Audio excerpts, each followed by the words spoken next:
Assalamu alaikum wa rahmatullahi wa barakatuh. Welcome to another episode of ours from the mailbag from the Deen Show. I'm your host, Yasir Qali.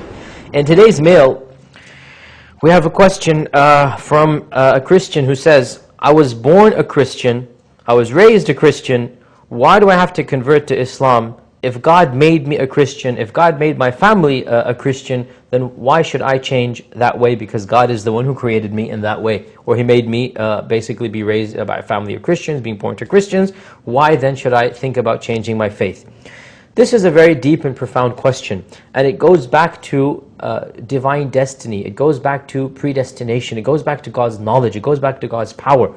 A person says, I have been born in this way, why should I change? And the response is, okay, you were born in a certain family, in a certain time, in a certain place, that is beyond your control. But now who you are and what you make of yourself, that is within your grasp and power. God has given you an intellect, He's given you a mind, He's given you common sense.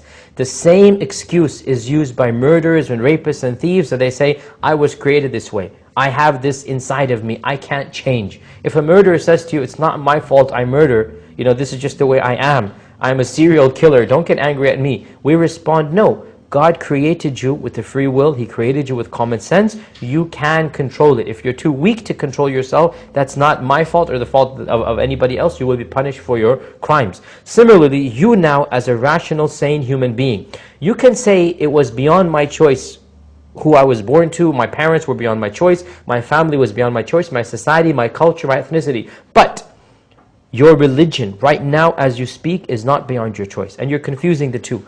You're confusing the two because who you are now, your identity, your values, your morality, your theology, all of these factors are well within your grasp. And God does not call you to account for who your parents were, but He will call you to account for who you are and what you've done.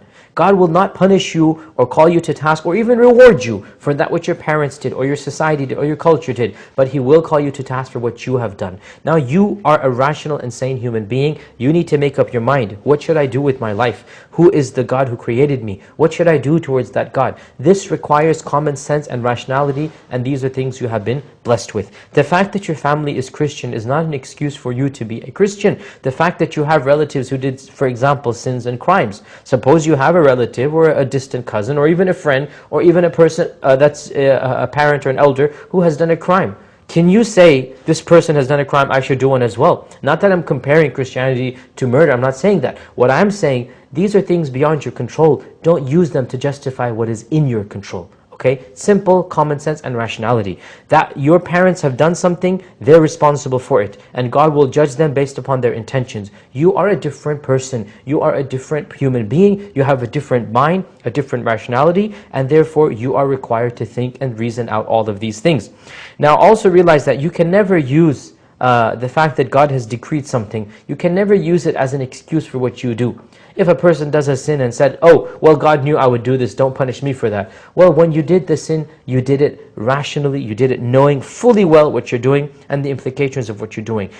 The fact that you did it and God also knew you would do that is not an excuse for you. Or else no human being would have any problems doing anything. If somebody comes and steals your wallet, don't get angry at him because he can say, well, don't get angry at me, God knew I would steal it. If somebody comes and takes your property or damages you or hurts you or abuses you, you won't have the right to get angry at him because he will use the same excuse that you're using now and he will say, well, God knew I would do this.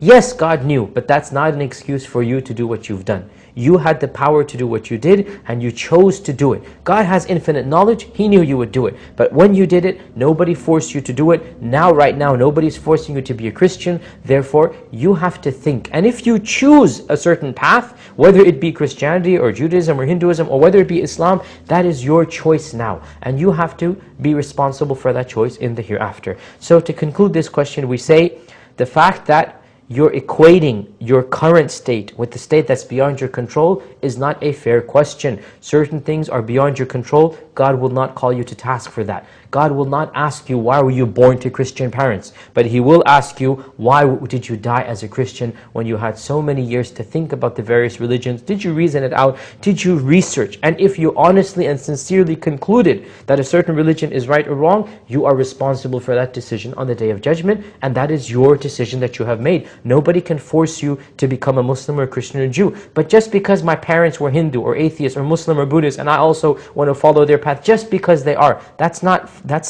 rational faith. That's not academic faith. That's just blind following. And our religion does not approve of blind following. Our religion says you should, if you don't know the truth, research it and find it. If you know the truth, then alhamdulillah, thank Allah. But if you don't know the truth, our religion asks you to use your common sense and reason and ration and pray to God. Rationalize and pray to God, because they both go together. Think and also use your emotions, because we are human beings who have an intellect and we have emotions. When something makes sense to you rationally, intellectually and emotionally, you found the truth. And I say it with the full confidence and sincerity, the only religion that will appeal to you rationally and emotionally and intellectually is the religion of Islam. So go out and do the research. And if you have any questions, you know who to ask. Ask the people around you. Ask God Himself for guidance and help. And you can also ask the people around you, Muslims, and you can send us questions in as well. And we will try our best to answer them to the best of our abilities.